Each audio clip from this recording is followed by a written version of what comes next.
Kita mo tong businessman na to? Siya lang naman ang may-ari ng afisyonado na gumastos ng 100 million pesos para lamang magkaanak ng 8. Yes, 8 beautiful children. Kaya naman mapapatanong ka na lang talaga, gaano nga ba kayaman itong tinaguri ang Lord of Sense na si Joel Cruz? Tara, alamin natin. Siya si Joel Cruz, ang CEO ng afisyonado at proud gay dad of 8 children. Pero paano nangyari yon? Ang unang negosyo talaga ni Joel ay supplier siya ng garments sa mga malls. Pero eventually, nalugi siya kaya nag-switch siya sa kanyang perfume business na ngayon ay afisyonado na. And now, he's one of the most successful entrepreneurs dito sa Pilipinas. Ngayong mahalimuyak na ang tagumpay ni Joel Cruz, tara, alamin natin kung gaano nga ba siya talaga kayaman.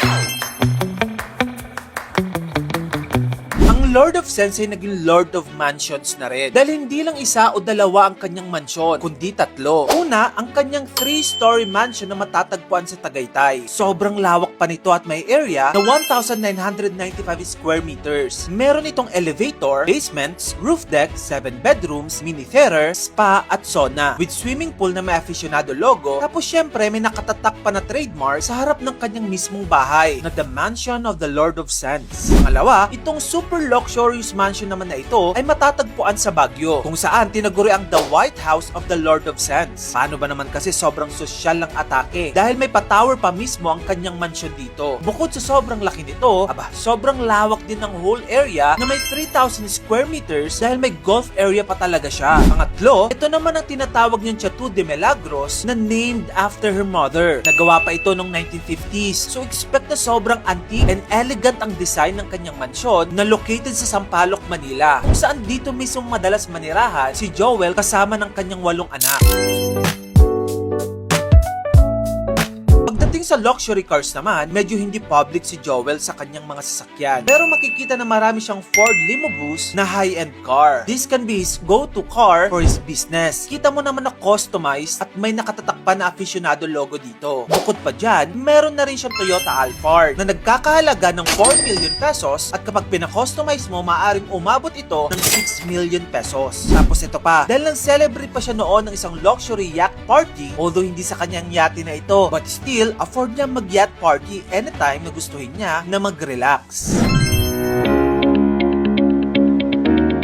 So ito na nga, alam naman natin na obvious na big time na si Joel sa kanyang successful na perfume business, di ba? Pero alam mo ba na bukod sa aficionado, napakarami rin niyang ibang negosyo. Last year nga lang, nag-celebrate siya ng kanyang 40 years of success in business. Ginanap ito sa Cove Okada, Manila. Dito niya pinakita ang kanyang milestone sa kanyang multiple businesses na kung saan, una, sinelebrate nila ang expanding business ng aficionado na umabot na hindi lang dito sa Pilipinas kundi sa ibang bansa. Pangalawa, noong pandemic, nagka-idea rin si Joel na magbenta ng ethyl alcohol as hygiene product. Pangatlo, pinasok niya na rin ang food business dahil na-launch niya ng takoyaki na nag-boom noong pandemic. Apat, investor na rin si Joel sa real estate property dahil bumibili siya ng mga kondo at pinaparentahan niya ito. Number 5, bukod pa sa mga nasabi ko, may mga hospitality businesses rin siya with Department of Tourism sa kanyang mansion sa Baguio City na kung saan ginagamit nila ito for weddings and reception. Number 6, nakarating na rin ang businesses niya sa ibang bansa dahil may commercial properties rin siya sa iba't ibang cities ng Southern California. And the last but not the least, pinasok niya na rin ang mundo ng vlogging dahil meron na rin siyang YouTube channel. O diba? Ang haba ng listahan kasi ganun siya kayaman.